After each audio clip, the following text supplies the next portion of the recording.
और जबकि आप अपनी जगह जायज़ हो, आपकी एक चीज़ गलत नहीं है, लेकिन ये सिचुएशन आपके बिहेवियर को सपोर्ट नहीं कर रही है, क्योंकि सामने वाली जो पार्टी है वो आपसे रिलेट ही नहीं कर पा रही है, उसको नहीं समझ में आ रहा है क्या काम करना है। लेकिन शायद सामने वाले को स्पेस दे दिया जाए, और वो स्पेस आर्टिफिशियल नहीं है। ये जो अब आप स्पेस दोगे वो आर्टिफिशियल नहीं है कि आपने अपनी जुबान पे चेपी लगा ली। अब आप अंदर से ये कह रहे हो कि मैं इस रोल को नहीं प्ले करना चाहती, मैं अपनी गरिमा को और आहत नहीं कर सकती हूँ। तो जब ना आप अपने साथ बात करना सीखोगे कि मेरे साथ भी तो कोई रिश्ता है, मैं खुद में भी तो कुछ हूँ। जब तक आपको ना अपने लिए पॉजिटिव फील नहीं होगा कि मेरी एनर्जी भी तो मैटर करती है, मैं अपने साथ क्या कर रही हूँ, इस रिश्ते का मेरे ऊपर प्रभाव क्या आ रहा है।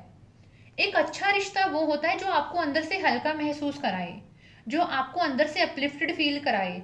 लेकिन अगर ये रिश्ता लगातार आपके ऊपर एक नेगेटिव इम्पैक्ट डाल रहा है, आपको ओवर थिंकर बना रहा है, अगर आपको कहीं ना कहीं एंजाइटी के मोड में लेकर जा रहा है, तो कहीं ना कहीं ये साइन है कि इस रिश्ते में जो आप रोल प्ले कर रहे हो उसकी इंटेंसिटी थोड़ी कम करो। शायद इस रिश्ते को बहुत लाइट मोड के साथ अप्रोच करेंगे तो शायद ये ज़्यादा आउटपुट लेकर आ पाएगा। लेकिन जितनी ज़्यादा सीरियसनेस के साथ इस रिश्ते को अप्रोच करोगे ना, जितने ज़्यादा सीरियस होकर रिश्ते को अप्रोच करोगे, उतना ज़्यादा पोटेंशियल है कि आप इस रिश्ते को डैमेज करोगे।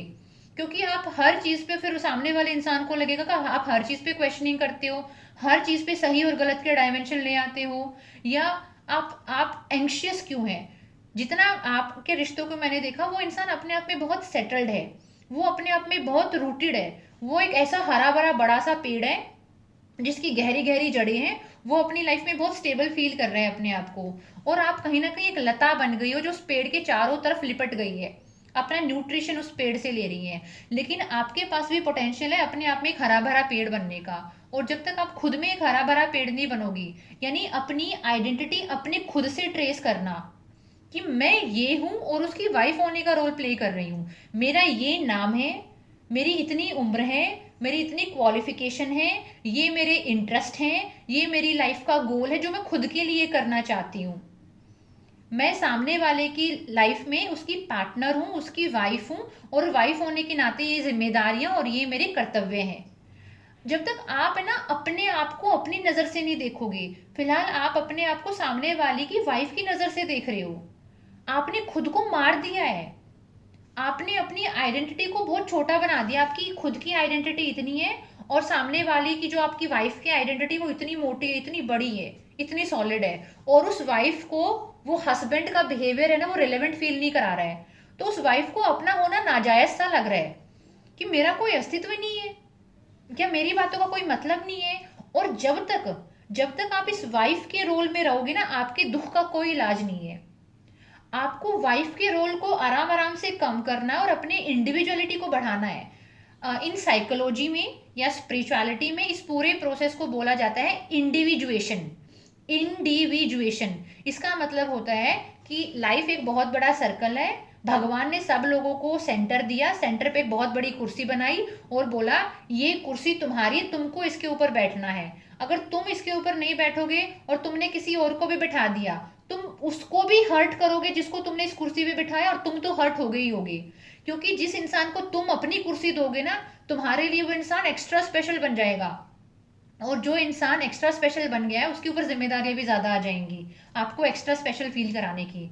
तो उस भगवान ने बोला ये सर्कल आपकी लाइफ, सेंटर पे आपकी कुर्सी, आप उस कुर्सी पे खुद बैठो। अगर उस कुर्सी पे आप खुद बैठोगे तो आप एक हेल्दी इंडिविजुअल होगे, और सामने वाले का भी एक सर्कल है, उसकी अपनी कुर्सी है, वो भी अपनी कुर्सी पर बैठा है, और जब दोनों आप कुर्सियों पे बैठे हो तो आप पैरेलल हो, अच्छा रिश्ता चलेगा। लेकिन अगर आपने अपनी कुर्सी को त्याग दिया और आपने बोला कि आप मेरी कुर्सी पे बैठ जाओ, तो आपने उसको अपनी कुर्सी पे बिठाया, उसको एक स्पेशल अटेंशन दिया, स्पेशल स्टेटस दिया। जिस इंसान को स्पेशल अटेंशन मिलता है, स्पेशल स्टेटस मिलता है, उसको स्पेशल रिस्पॉन्सिबिलिटीज भी मिलती हैं। और अगर वो इंसान उन रिस्पॉन्सिबिलिटीज को सुनकर, देख कर, समझ कर प्ले नहीं कर पा रहा है, तो वो आपको हर्ट होगा। आपको लगेगा एक तो मैंने अपनी कुर्सी दी इसको बैठने के लिए, और उस कुर्सी पे बैठ के समझ भी नहीं पा रहा कि ये कितना स्पेशल है, मैंने अपनी कुर्सी इसको दी है, और ये मेरी जिम्मेदारियों को, जो इसको छोटी छोटी विशेष में कह रही हूँ, ये पूरी भी नहीं कर पा रहा है। उसमें होता क्या है ना, उसके ऊपर भी बर्डन आता है, आप भी हर्ट होते हो। लेकिन जब आप सच में अंदर से बदलने लगोगे ना, आप ये सोचने लगोगे, इतनी बड़ी दुनिया, इतने सारे ग्रह हैं, 800 800 करोड़ लोग इस दुनिया में, इतनी बड़ा हमारा देश, इतने बड़े राज्य, इतने बड़े पहाड़, इतनी नदियां, उनमें एक शहर, उस शहर में एक ये, एक मैं, एक हमारा रिलेशनशिप, इस दुनिया में पता नहीं कितनी गैलेक्सीज हैं, कितनी बड़ी रियलिटी है, मल्टी लेयर में रियलिटी है। कुछ लोग बहुत खराब जिंदगी जी रहे हैं, मेरे पास कंपेरेटिवली एक अच्छी जिंदगी है, कुछ लोग मेरे से भी अच्छी जिंदगी जी रहे हैं। ये रियलिटी कितनी वास्ट है, मुझे लाइफ ने कितने सारे रिसोर्सेज दिए हैं, मैं कितनी अपार संभावनाओं को जी सकती हूँ, मेरा जीवन क्या क्या हो सकता है अगर मैं अलग अलग चीज़ों का चुनाव करूँ तो। अगर मैं अपने लिए अपनी मेंटल हेल्थ में इन्वेस्ट करूँ, मैं अपनी कॉग्निटिव कैपेसिटी में इन्वेस्ट करूँ, मैं अपनी एकेडमिक स्किल में इन्वेस्ट करूँ, जिन चीज़ों में मुझे चीज़ें पसंद हैं। अगर मेरे साथ कोई बाहर नहीं जा रहा है और भगवान ने मुझे फाइनेंशियल कैपेसिटी दी है, मैं पढ़ी लिखी हूँ, तो मैं अकेले बाहर जाऊं, चीज़ों को विजिट करूं, लेकिन मन में बोझ रख के नहीं, ये बोझ रख के नहीं कि मेरा पति साथ नहीं आ रहा, कि मेरे बच्चे साथ नहीं आ रहे। मन में ये भाव रख के कि आई, मुझे जिंदगी मिली है जीने के लिए, एंड आई हैव रिसोर्सेज, मैं जी सकती हूँ। अभी आप ना अपने अंदर, आपके अंदर एक इनर चाइल्ड है, आप भूल गए हो आपके अंदर एक बच्चा है, और उस बच्चे का ध्यान रखना आपकी जिम्मेदारी है। आपकी आत्मा अंदर से घुटन महसूस कर रही है, वो ये बोल रही है, ना तो आप मेरा ख्याल रख रहे हो, ना वो बंदा मेरा ख्याल रख रहा है, मेरे को अबेंडन क्यों किया हुआ है। और जब है ना आप आंतरिक रूप से बदलाव में आओगे, लिमिटिंग बिलीफ को हटाओगे, खुद को प्यार करोगे, खुद के बारे में सोचना चालू करोगे कि वो एक रिश्ता है, वो लाइफ का पार्ट है। अगर मैं उसको ये बोल दूंगी ना, तुम ही लाइफ हो, तो मैं उसको बर्डन कर रही हूं। दोबारा से सुनो, रिश्ता है, जीवन का हिस्सा है। अगर मैंने उस रिश्ते को ही ये बोल दिया कि अरे रिश्ते तू ही जीवन है, ये कह के उस रिश्ते के ऊपर मैंने 500 किलो का एक्स्ट्रा वजन रख दिया, जिसको वो झेल नहीं पाएगा, और वो उस रिश्ते के ऊपर स्ट्रेस आएगा, स्ट्रेन आ जाएगा। लेकिन अगर मैं हल्की रहूं, मैं बोलूं रिश्ता जीवन का हिस्सा है, और अगर मैं अपने आप में हल्केपन में रहूं, कहीं ना कहीं मैं अपनी जिम्मेदारी उठाऊं, कहीं ना कहीं मैं बोलूं कि अरे मैं ही अपने शौक पूरे नहीं कर पा रही हूं, तो सामने वाला क्यों करेगा। कहीं ना कहीं आप अपने पति के साथ जो संबंध है, उसके साथ साथ आपका अपने साथ क्या संबंध है, आप उसको भी एक्सप्लोर करना सीखो, और आप अपनी जिम्मेदारी लो कि मेरी तरफ भी तो कोई रुझान बनता है, मैं खुद को कैसे अबेंडन कर सकती हूँ। तो जब तक है ना आप आंतरिक रूप से बदलाव की यात्रा में नहीं जाओगे, जब तक आप सरफेस लेवल पर तो कुछ भी एक्ट कर लो, शब्द नहीं, इंसान की ऊर्जा बोलती है, ठीक है। और जब तक आपकी ऊर्जा में बदलाव नहीं आएगा, आप हल्कापन महसूस नहीं करोगे, और उसको डिस्टेंस होना नहीं बोलते हैं, उसको बोलते हैं मैं अपने पास वापस आ रही हूँ। और जब आप अपने पास वापस आओगे, आपके बहुत सारे बिहेवियर में चेंज आएंगे, लेकिन वो चेंज आपके अलाइनमेंट से आएंगे, नेचुरल आएंगे। और ऑब्वियसली सामने वाले को थोड़ा लगेगा कि अब आप पहले की तुलना में आपका पर्सनालिटी थोड़ा अलग है, और वही चेंज हुई पर्सनालिटी उसको स्पेस देगी, उसको क्यूरियोसिटी देगी, उसको थोड़ा थोड़ा थ्रेटन फील भी कराएगी कि आप पहले जैसे क्यों नहीं हो। और वही जो स्पेस बनेगा, नेचुरली जो स्पेस बनेगा, जो नेचुरल जो क्यूरियोसिटी आएगी, वो कहीं ना कहीं उसको सोचने पे मजबूर करेगी कि उसको अपने बिहेवियर में आपके लिए क्या चेंजेस लाने चाहिए। और वो कहीं ना कहीं आपकी तरफ अट्रैक्ट होंगे कि आप खुश हो, आप लाइट हो, आप कंप्लेनिंग मोड में नहीं हो, आप अपनी लाइफ को खुद से फुलफिल्ड फील करा पा रही हो। आप अगर लगातार निर्भर बनी रहोगी किसी इंसान के ऊपर भावनात्मक रूप से, आप अपना अट्रैक्शन लूज कर दोगे, वो इंसान आपकी तरफ अट्रैक्टेड फील नहीं करेगा। लेकिन अगर आप अपने आप में परिपूर्ण हो, संपूर्ण हो, उस इंसान को आपकी तरफ अट्रैक्शन फील होगा, उसका खुद 4 काम आपके लिए करने का मन करेगा। मैं नहीं कह रही 1 महीने में कर देगा या 2 महीने में कर देगा, लेकिन ये मैं लिखित रूप से कहती हूँ कि 6 महीने में, साल भर में, अगर आप वास्तविकता में अपने ऊपर काम कर रहे हो, आप आत्म प्रेम में जा रहे हो। आत्म प्रेम का मतलब सामने वाले इंसान को रिजेक्ट करना नहीं होता है, सामने वाले इंसान को लो फील कराना नहीं होता है। आप अपने इनर अलाइनमेंट में, आपका सोल बॉडी माइंड अलाइनमेंट में जा रहा है, तो आप वास्तविकता में एक आध्यात्मिक यात्रा, आध्यात्मिक मतलब अपने अध्ययन की यात्रा में जा रहे हो। और ये कोई टूल और टेक्निक नहीं है कि आप ये टूल कर लो, ये टेक्निक कर लो, आप चुनाव कर रहे हो एक जर्नी का। कि यार मुझे अभी अपने आप को भी तो एक्सप्लोर करना है ना, मैंने कभी जाना ही नहीं अपने आप को।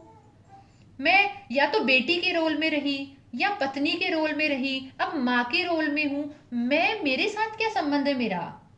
मैं भी तो इस दुनिया में आई हूँ। तो क्या मेरा मेरे प्रति कोई दायित्व नहीं बनता है? मेरा मेरी आत्मा के प्रति कोई दायित्व नहीं बनता है?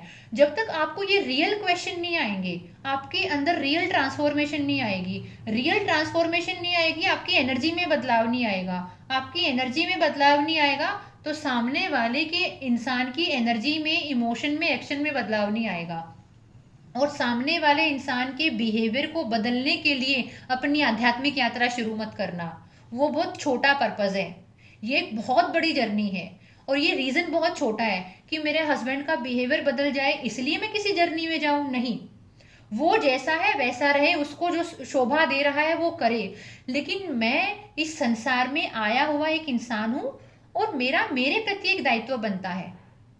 तो इसीलिए ना मैं एक जर्नी में जाना चाहती हूँ जहां पर माँ होने के अलावा, बेटी होने के अलावा, पत्नी होने के अलावा मैं एक इंसान हूँ, और मेरा मेरे प्रति एक दायित्व बनता है। तो मैं खुद को कैसे खुश कर सकती हूँ, मैं खुद को कैसे अपना वैलिडेशन दे सकती हूँ, अपने आप को अटेंशन दे सकती हूँ, मैं कैसे अपने आप को पंख दे सकती हूँ। क्योंकि इस माँ आदि शक्ति ने, इस प्रकृति ने पहले मुझे इस जीवन में उतारा है, रिश्ते मुझे बाद में सौंपे गए हैं। तो मैं अपने आप को भुलाकर रिश्तों को जिंदा नहीं रख सकती। इसीलिए बाउंड्रीज बिल्ड करने की बात करी जाती है, इसीलिए वैल्यू अलाइनमेंट की बात करी जाती है। ये लोगों को खुद से दूर करने के तरीके नहीं होते, ये खुद को गले लगाने के तरीके होते हैं कि मैं और लोगों की ऊर्जा को अपने अंदर नहीं आने दूंगी। मैं अपने अंदर वाले बच्चे, इनर चाइल्ड की क्या बात करते हैं? इनर चाइल्ड का मतलब मेरे अंदर का एक इमोशनल सेल्फ, मेरे अंदर का एक इंसान जिसने एक पूरी जर्नी जी है, जिसके साथ बहुत इनजस्टिस हुआ, वो भी मेरी ही वजह से। अब मैं अपने अंदर वाले इंसान को कैसे हील करूं? मैं कैसे अपने लिमिटिंग बिलीव्स को आइडेंटिफाई करूं? कैसे मैं अपनी एनर्जी को चेंज करूं? जब जब तक आप रियल क्वेश्चन में नहीं जाओगे ना, आपके अंदर बदलाव ही नहीं आएगा, और आपकी ऊर्जा नहीं बदलेगी। पता है क्या है? एक इंसान की ऊर्जा ही उस इंसान के जीवन का आधार होती है। और जब तक आपकी ऊर्जा नहीं बदलेगी, आपका भाग्य नहीं बदल सकता। आप अपने जीवन में वो चीजें अट्रैक्ट ही नहीं करोगे जो आप कर सकते हो। और आपकी ऊर्जा कैसे बदलती है? आपके चुनाव से, कि आप किस चीज का चुनाव करते हो। क्या आपकी आपकी आत्मा के प्रति कोई जिम्मेदारी नहीं? क्या आपकी एक इंसान होने के नाते आपके प्रति जिम्मेदारी नहीं? अब आप है ना जीवन की तरफ एक खुलापन लेकर आओ। जीवन इतना बड़ा सर्कल, और रिलेशनशिप उसका एक पाई है। जैसे एक पिज्जा के अंदर एक पीस होता है ना, पिज्जा के अंदर 4-5 पीस होते हैं, उसमें से एक पीस एक रिलेशनशिप का है। तो जब तक अगर आपने उस रिश्ते को पूरा पिज्जा मान लिया, आप बर्डन दे दोगे उस चीज को। तो मैं आपको ये बोलूंगी, ना तो अपने पति के लिए नाराजगी लेकर आओ, ना कुंठा लेकर आओ, ना गुस्सा लेकर आओ, और जो थोड़ा बहुत है उसे रिलीज करो। रिलीज करो ये कह के कि सामने वाला इंसान भी एक हरा भरा इंसान है, उसकी अपनी कंडीशनिंग है, शायद उसकी इमोशनल डेप्थ नहीं है, या शायद लाइफ के इस वाले फेज में उसको उतनी इमोशनल मेच्योरिटी नहीं है कि उसको मेरी चीज़ें समझ में आए। और ऐसा भी नहीं है कि वो 100% गलत इंसान है, कुछ चीज़ों में मेरे साथ वो ठीक भी है। मतलब आप क्या करना चाहते हो ना, आप अपने साथ जो आपका रिश्ता है उसको तो आपने डिक्लाइन ही मार रखा है, वो तो कुछ है ही नहीं आपके लिए। और आपने सारा जो रिस्पॉन्सिबिलिटी अच्छा फील करने का, खुश फील करने का, जिंदा फील करने का, वो जो आपकी आत्मा की पुकार है। हर इंसान की आत्मा ये क्षमता रखती है कि वो आज़ादी महसूस करे। हर इंसान की आत्मा ये क्षमता रखती है कि वो गहरी शांति, सुकून, ग्रैटिट्यूड, फॉरगिवनेस, हल्कापन, और उस परमात्मा के साथ एकत्व महसूस करे। लेकिन अगर उसको हम ये फील नहीं कराएंगे, तो वो कहीं ना कहीं छोटे छोटे रीज़न ढूंढ लेगी कि ये रिश्ता मुझे संपूर्ण महसूस नहीं करा रहा है, इसलिए मुझे ऐसा फील हो रहा है, या ये रिश्ता मेरे लिए ऐसा नहीं कर रहा है इसलिए मुझे ऐसा लग रहा है। लेकिन ऐसा नहीं है। महात्मा बुद्ध जी की लाइफ में सब कुछ सही था। उनकी वाइफ भी उनको प्यार कर रही थी, उनका बेटा भी था, राजपाट भी था, मम्मी पापा भी प्यार करते थे, कोई ट्रॉमा भी नहीं था। लेकिन फिर भी उनकी आत्मा की पुकार थी कि वो स्वयं को जानना चाहते थे। और ये सबकी जर्नी अलग अलग होती है, हमको नहीं पता इस जर्नी में आखिर में क्या मिलता है, लेकिन ना इस जर्नी में चलते चलते इंसान खुद को जानना, सुनना, देखना, समझना, वो जीवन जीना सीख जाता है। अभी पता है क्या है, आप बहुत कुछ चीज़ों को जी सकते हो और आप जी नहीं रहे हो, इसलिए आपकी आत्मा को एक गहरा नुकसान महसूस हो रहा है। आपके पास अपार तरह की चीज़ों को जीने की संभावना है। अगर आप आज भी चुनाव करो ना कि मुझे कैब बुक करके किसी रेस्टोरेंट में जाके दोपहर में चावल राजमा खाने हैं, आप खा सकते हो। चुनाव करने का अधिकार है, लेकिन आप चूज नहीं कर रहे हो क्योंकि फिलहाल आपकी एनर्जी क्या है, आप अपनी आइडेंटिटी एक पास्ट से ड्राइव कर रहे हो। इसमें ना गलती मैं बोलूँगी आपके हस्बैंड की है। हाँ, जब बोल सकती थी मैं कि अगर वो इंसान अगर आपको physically, mentally, emotionally next level पे टॉर्चर कर रही है। अभी क्या है ना, आप लोगों का वैल्यू अलाइनमेंट अलग है, आपका वैल्यू सिस्टम, आपका बिलीफ, आपका कंडीशनिंग बहुत अलग है। जो चीज़ आपको बहुत ज़रूरी लग रही है वो उनको बिल्कुल ज़रूरी नहीं लग रही है। और आपकी अपनी खुद की लाइफ में कुछ भी गुड फील फैक्टर नहीं है, फील गुड फैक्टर नहीं है जिसको लेकर आप पर्सनली अच्छा फील कर पाओ। आपके सारे फैक्टर आपके हस्बैंड के आसपास एग्जिस्ट करते हैं कि वो ये करे, वो ऐसा करे, वो वैसा करे, और उसकी वजह से उनको ज़्यादा बर्डन फील होता है कि मैं तो कुछ नहीं मांगता, ये क्यों मांग रही है। एंड दैट्स वाई एक पूरा लूप शुरू होता है इरिटेशन वाला। एंड राइट नाउ आप दोनों के बीच में इमोशनल कियोस है। तो अभी ना आपका रिलेशन, आप कितना भी डिसाइड कर लो, आप कितना भी डिसाइड कर लो मैं बोलूंगी नहीं, मैं बात नहीं करूंगी, मैं मिच्योरली बिहेव करूंगी, अंदर से तो सेम इंसान हो। एक दिन एक्टिंग कर लोगे, 2 दिन कर लोगे, 4 दिन कर लोगे, अंदर से तो सेम हो। आपकी अंदर की कहानी सेम है। और आप अपनी, और ईश्वर ने आपको अपनी कहानी लिखने की क्षमता दी है। आप जिस दिन चाहो उस दिन अपनी एक अलग कहानी लिखने की शुरुआत कर सकते हो कि मुझे ये एक्सप्लोर करना है, मुझे वो करना है, क्योंकि मुझे करना है। उससे क्या मिलेगा मुझे नहीं पता, लेकिन मुझे करना है क्योंकि मैं करना चाहती हूँ, क्योंकि मैं कर सकती हूँ। और शायद कुछ नई चीज़ें एक्सप्लोर करूंगी तो कुछ नया मिलेगा मुझे वहां से। जब तक आप लाइफ को खुल के जीना शुरू नहीं करोगे ना, भारत में 85% से ज़्यादा फीमेल्स जिनके साथ मेरे 1-to-1 सेशन हुए हैं, या मैं बहुत सारी जो स्टडी करती रहती हूँ, जैसे जैसे हाउस वाइफ उम्र में बड़ी होती है उनके अंदर का गुस्सा ज्वाला बन जाता है। उनके अंदर का जो कष्ट है वो गहरे कष्ट में कन्वर्ट हो जाता है, क्योंकि वो जो जीवन एक अलग ट्रेजेक्टरी में जी सकती थी वो उन्होंने जिया ही नहीं, वो परिवार को समर्पित कर दिया। और अब जब वो बुढ़ापे में 80 की उम्र में है, 70 की उम्र में है, उनके पास शिकायतों का 1000 किलो का बोझड़ा है, पूरा का पूरा। ये हुआ, वो हुआ, ऐसा हुआ, वैसा हुआ। वो जल रही है अंदर से, पता है क्यों? क्योंकि उनकी आत्मा जल रही है। उनके पास भी अपार संभावना थी अपने जीवन को एक अलग दिशा देने की, लेकिन उन्होंने चूज किया अपनी लिमिटेड आइडेंटिटी को, being a wife, being a mother. और उन्होंने, और जबकि पुरुषों के पास आपको इतने कष्ट नहीं मिलेंगे, पुरुषों के पास आपको शिकायतें नहीं मिलेंगी अपनी बीवियों के खिलाफ इतनी ज्यादा कंपेरेटिवली। हर पुरुष हर महिला की बात नहीं कर रही, लेकिन कंपेरेटिवली पुरुषों के पास नहीं मिलेगी, क्योंकि पुरुषों के पास एक व्यवस्था थी घर से बाहर जाके एक पैरेलल लाइफ जीने की। चाहे वो काम हो, चाहे वो यारी दोस्ती हो, चाहे वो बाहर घूमना फिरना हो। तो उन्होंने पति होने के अलावा भी बहुत सारे रोल अपनी लाइफ में जिए हैं। महिलाओं की तो दोस्तियां भी नहीं रह पाती हैं हमारे समाज में, क्योंकि शादी करके हम दूसरी जगह चले जाते हैं, वहां पर हमारा सेटअप ही अलग होता है। तो जो भी इंसान अपने अंदर कष्ट महसूस कर रहा है, उसका नाम वो कुछ भी दे, लेकिन उसकी जड़ में उसकी वो आत्मा है जो उसको बुला रही है कि आओ ना, बहुत सारा जीवन जी सकते हैं, बहुत सारी चीज़ों को एक्सप्लोर कर सकते हैं, क्यों खुद को एक खूंटे से बांध रही हैं। और उसी उसी को सेल्फ लव बोला जाता है। सेल्फ लव का मतलब है अपने विचारों को, अपनी पर्सनालिटी को, अपनी चॉइसेस को एक अलग रूप देना। जिसको बोलते हैं ना इनर एक्सपेंशन। आपने अंदर से अपने जीवन को इतना एक्सपेंड कर दिया है, ये भी करना, वो भी करना, ऐसा करना, वैसा करना, खुश हो आप अंदर से। बताए दुनिया की सबसे बड़ी अफर्मेशन क्या है? सिर्फ 2 शब्दों की है। उस अफर्मेशन का नाम है आई एम, मैं हूं। I am IAS officer, no. I am प्रधानमंत्री, no. I am mother, no. I am wife, no. I am husband, no. ये तो रोल है, डेजिग्नेशन है। आई एम, मैं हूं। मैं वैलिडेट कर रही हूं कि मैं हूं। मैं इस संसार में हूं, मैं इस दुनिया को महसूस कर सकती हूँ। इस माँ प्रकृति ने जो अपार संपदा संपदा दी है, रिसोर्सेज दिए, मैं उसे भोग सकती हूँ, मैं अलग अलग प्रकार के अनुभव ले सकती हूँ, और फिर एक दिन एक एक्सपायरी डेट आएगी और मैं चली जाऊंगी इस दुनिया से। मुझे भेजा गया ये जीवन जीने के लिए, तो क्यों ना जीऊं मैं इसे। ये आपकी आत्मा की पुकार है, लेकिन फिलहाल नहीं समझ में आ रही, और बहुत सारे लोगों का जीवन चला जाता है, वो इसे समझ ही नहीं पाते हैं।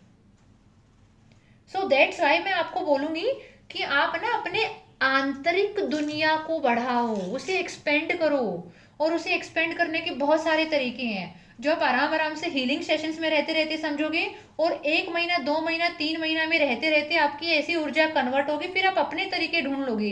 ये वाली किताब, यहाँ घूमने जाना, ये वाली हॉबी को परस्यू करना, ऐसे रहना वैसे रहना, and then you will realise आपने अपने रिश्ते को ठीक करने की कोशिश भी नहीं करी अपने हस्बैंड के साथ, लेकिन फिर भी वो ठीक हो गया। आपने कोशिश भी नहीं करी कि वो उनका स्वभाव आपकी तरफ बदले, लेकिन बिना प्रयास के ही उनका स्वभाव आपके लिए बदल गया, क्योंकि आपकी ऊर्जा बदल गई। आपको सुनने में खराब लग सकता है, लेकिन फिलहाल आपकी जो पूरी लाइफ एनर्जी, जो ऊर्जा है, वो नीडी है। NEEDY, needy. नीडी का मतलब होता है जरूरतमंद, कि मैं ज़रूरतमंद हूँ कि तुम आके मुझे प्यार फील कराओ, मैं ज़रूरतमंद हूँ कि तुम मेरी इच्छाएं पूरी करो, मैं ज़रूरतमंद हूँ कि तुम मेरी सारी चीज़ों को पूरी करो। लेकिन जब ये ट्रांसफॉर्मेशन आएगा, जीवन खुल के जीना शुरू करोगे, then there will be a statement, I deserve. और जब आपके अंदर से ये फीलिंग आएगी ना, आई डिजर्व, ये एनर्जी उसके पास फ्लो करेगी, शी डिजर्व। आपको उनके कुछ ऐसे बिहेवियर देखने को मिलेंगे जो आपने एक्सपेक्ट भी नहीं किए थे। और ये मैं अपने व्यक्तिगत अनुभव से बोल रही हूँ, कि आपको सामने वाले इंसान के बिहेवियर से, उस उनकी पर्सनालिटी से उस तरीके का बिहेवियर भी फ्लो होता हुआ दिखेगा जो आपने सोचा भी नहीं है। And you will be amazed ये कैसे हो रहा है, क्योंकि आपकी ऊर्जा बदल गई है। अब आप नीडी वाली एनर्जी में नहीं हो। Now you are carrying a pride within yourself that I do exist. Yes, I am playing the role of a wife, but I am not a wife in myself. तो you need to expand yourself. जब तक अपने आप को एक limited identity देके रखोगे, आपके दुख का कोई इलाज नहीं है। चाहे आप सामने वाले इंसान को पूरी फौज लेके जाके समझा लो, चाहे आप कोई लॉ ऑफ अट्रैक्शन ले आओ, चाहे आप किसी भगवान की पूजा कर लो, चाहे कोई आप कुछ भी करा लो, जब तक आप जो इंसान हो ना अंदर से आप नहीं बदल रहे, जब तक टिल द टाइम आपकी एनर्जी चेंज नहीं हो रही, आपकी तरफ जो जीवन का धारा है वो सेम तरीके से फ्लो होता रहेगा। And when you as a person will change, your entire trajectory will change, your life will change in itself.